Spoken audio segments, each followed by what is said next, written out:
1988 ah. Yeah, ito po another encounter sa MNLF na naman, no. Yung commander na to was yung notorious na MNLF commander Raquel Carrion. Ito yung nagsunog, nag-ambush, pinatigil niya yung Puerto Real bus sa Labog, Barangay Labog to, no? So Pronyo Española ngayon, pero dati Books Point pa yan.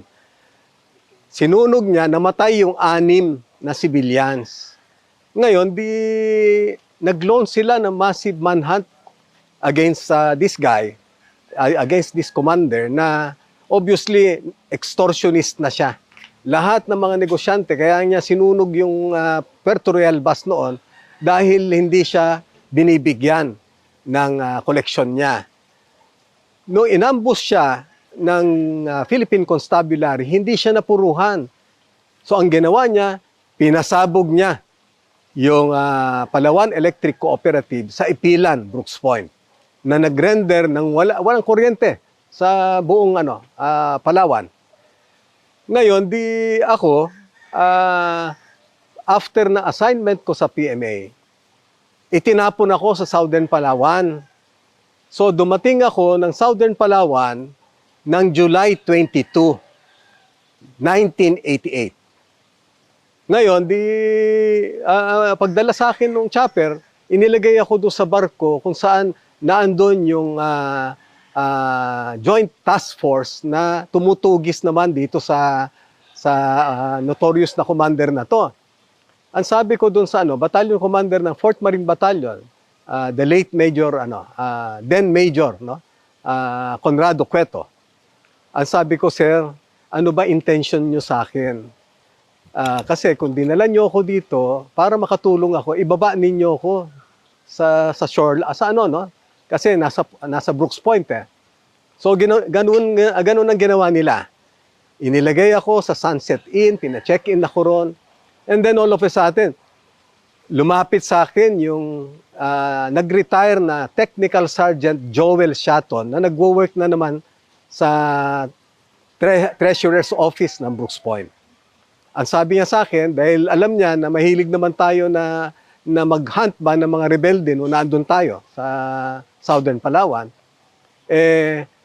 kaagad ang sabi niya, sir, si Commander Raquel Carrion cited ba doon sa luma na mining site sa Ipilan.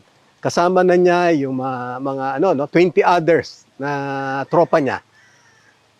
Sabi ko, kung sasama ka ba na mag-guide, okay lang sa'yo na Sige sir, sabi niya. So lumakad ka agad ako. That was July 22. Lakad ako ng gabi. 10 uli kami. Ganun uli. Parang modification ng 7-man team ng Scout Rangers. So lumakad ako ng gabi, negative. So balik ako na madaling na mga sige, sabihin na natin mga 6-7 in the morning. Inabort ko na, balik na ako. Nagpapahinga uli ako ng araw na yan, nung umaga.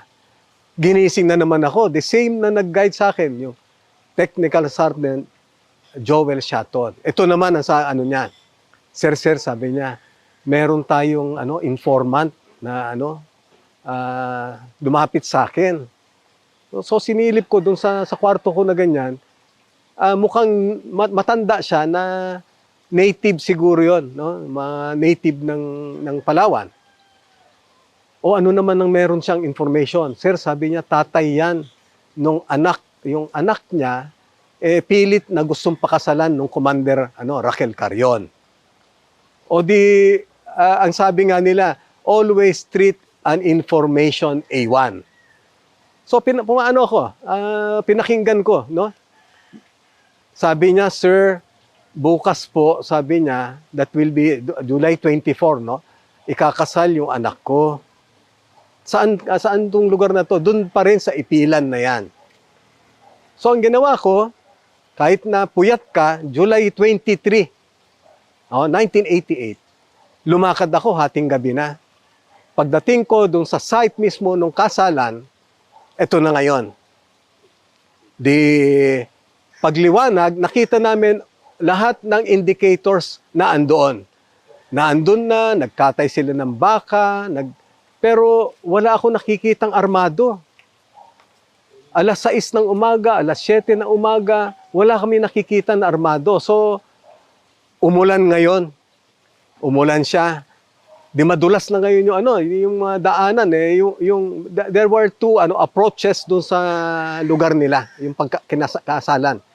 So nag L-type kami, na the usual na yan yung SOP L-type para kung nagbakbakan, hindi kayo nagbabarilan walang may pumasok dito ngayon sa gitna.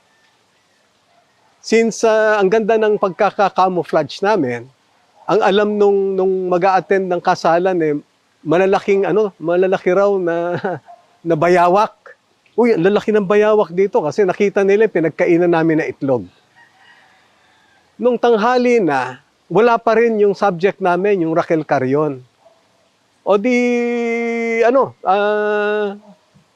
giniginaw na yung mga tao ko. So sabi nung team leader, yung technical sergeant na kasama ko, sabi niya, "Sir, giniginaw na yung tropa, pwede ba i-abort natin? Baka naman pwedeng sa susunod na lang." Alam mo, sabi ko, wag tayong pagtiyagaan natin to. Lahat ng indicators na andyan. Maya-maya konti, umingay dun sa, kung ganito yung formation namin, hindi siya dito dumaan sa gitna namin, dumaan siya sa dulo. Pagdaan na gano'n, di maingay na. Sabi nung scout, sir, sabi niya, may mga taong pa-approach. Ang pumasok, tatlo sila na nakasako, yung isa, lahat. Since madulas yung dadaanan nila, nadulas yung isa, lumabas yung baril. Paglabas ng baril, nataranta yung scout namin, siguro nag-ingay siya, ganyan, at babarilin siya. So, ang inunahan na niya, nagputukan na. So, sumigaw ako na, bakit kayo nagpaputok na wala pa yung main force nila? Yung persa ng lahat ba? Kasi may git 20 yan eh. Sir, na-compromise po ako, sabi ni, banggitin ko na rin yung pangalan niya kasi naging, naging master sergeant siya, Efren Madrid. Naging attaché, assistant attaché yan, admin sa, I don't know kung anong bansa. Yun yung nakipagbarilan una doon. Pagkatapos, nung inaantay pa rin namin na pumasok yung main body, walang so tumahimik na sa likod, meaning, alam nila siguro na we laid an entrap, parang ambush sa kanila. So hindi na sila pumasok. May konti, nagsabi kaagad ako ng ceasefire. Ceasefire, sabi ko. Lumapit yung matanda na informant. May konti, pinagtatadyakan niya yung isa ron na nakahandusay. Di takbo ko, lumabas ako, sabi ko, Manong, bakit? Iyan, sir, si Raquel Carrion. Wow, sabi ko, ang swerte ko. After na matanggal ako sa PMA, just 2 days, nakadarating ko lang sa Palawan, sa Puerto, sa Southern Palawan, nadali ko yung notorious na MNLF commander. So dinala ko, sinakay ko sa B-150, para dalhin siya sa munisipyo ng Brooks Point. Pagdating doon, datingan yung mga negosyante, nagkatay sila ng kambing, nagpadala ng mga alak, lahat. Piyesta talaga sa Brooks Point. The following day, dumating yung si General Napoleon Angeles with the media nakasama kasi yun yung notorious na nag-create ng habok sa Southern Palawan. Pagdating doon I was awarded the 3rd highest combat award, the Gold Cross Medal.